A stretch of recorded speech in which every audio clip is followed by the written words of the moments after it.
오늘은 전문가의 손해사정으로 많은 도움이 되셨던 교통사고 발가락 골절 보상 사례를 안내해 드리겠습니다. 사고 피해자는 신고로 접수되어 출동한 119 구급차에 실려 곧바로 의료기관으로 이송되었습니다. 교통사고 사고 경위에 대해서는 초진기록지 또는 응급실 기록을 확인하여 우선적으로 간략하게 확인할 수 있습니다. 물론 가장 명확한 것은 경찰의 사고 접수가 이루어진 후 조사가 끝난 다음 발급받을 수 있는 교통사고 사실 확인은입니다. 사고 상황을 살펴보면 주택가 골목길에서 걸어가던 보행인을 가해 차량의 바퀴가 발등을 역가하여 일어난 사고였습니다. 진료기관에서의 정밀검사 결과 엄지발가락 골절, 발가락 분쇄 골절 등의 진단이 내려졌습니다.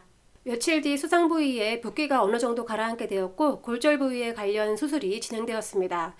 정상적으로 뼈가 유압될 수 있도록 고정하였으므로 발가락에 체중이 실리면 안 되었기에 발을 디딜 수 없었으며 수개월간 이동 시에는 휠체어를 이용하였습니다. 2개월 정도 된 시점에서 K-와이어 금속 고정물을 제거하였습니다. 교통사고 발가락 골절 사례자와 같이 수술적 치료를 받는 과정에서 진료기관에 입원하게 되고 뼈가 정상적으로 제 위치에 붙을 때까지는 제대로 걷지 못하게 됩니다. 그리고 치료 후에도 통증과 함께 발가락을 정상적으로 움직이는 데 어려움을 겪기도 하는데 이는 발가락 골절로 발생할 수 있는 후유장애입니다.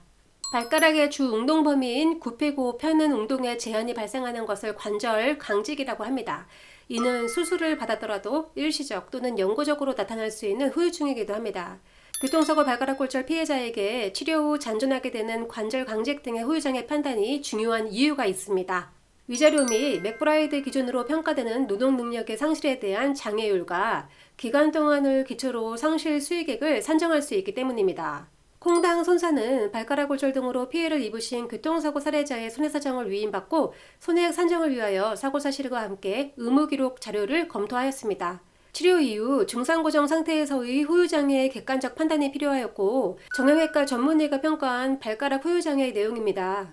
발가락 골절 관련 적절한 치료를 받았지만 잔존하게 된 관절 강직에 대하여 맥브라이드 장애 평가를 기준으로 영구장애에 해당한다는 소견입니다. 이러한 전문가의 소견을 바탕으로 손해액을 사정하였습니다. 구체적으로 위자료 휴업 손해뿐만 아니라 사고 당시에 증빙된 소득을 기초로 하여 가동연한인 65세까지의 발가락 후유장애로 인하여 상실되는 수익액을 산정하였습니다. 보험사에서는 손해액 사정 내역을 검토 후 사례자의 후유장애에 대한 의견으로 반론하기 위해 의료자문을 요구하였습니다.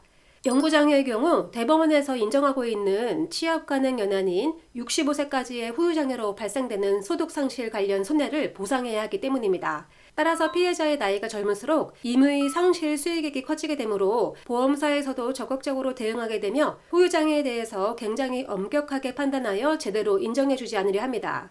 위임자의 손해사정에서도 후유장애에 상반된 의견으로 보험사와 충돌하였으며 적지 않은 시간이 걸렸지만 결국 주장하던 발가락 후유장애를 인정받게 되었습니다. 손해사정의 종결로 해당하는 보험금이 지급되었고 위임자는 결과에 흡족해 하셨습니다. 적정한 장애의 판단과 손해액의 평가는 스스로 진행하기에는 한계가 있습니다. 하지만 객관적인 입증 자료를 준비하시고 전문가의 손해액 평가와 산정으로 올바르게 대응한다면 사고로 입은 손해를 원만히 해결하시는 데 많은 도움이 되실 거라 생각합니다. 오늘도 시청해주신 여러분 감사합니다. 다음에 또 만나요.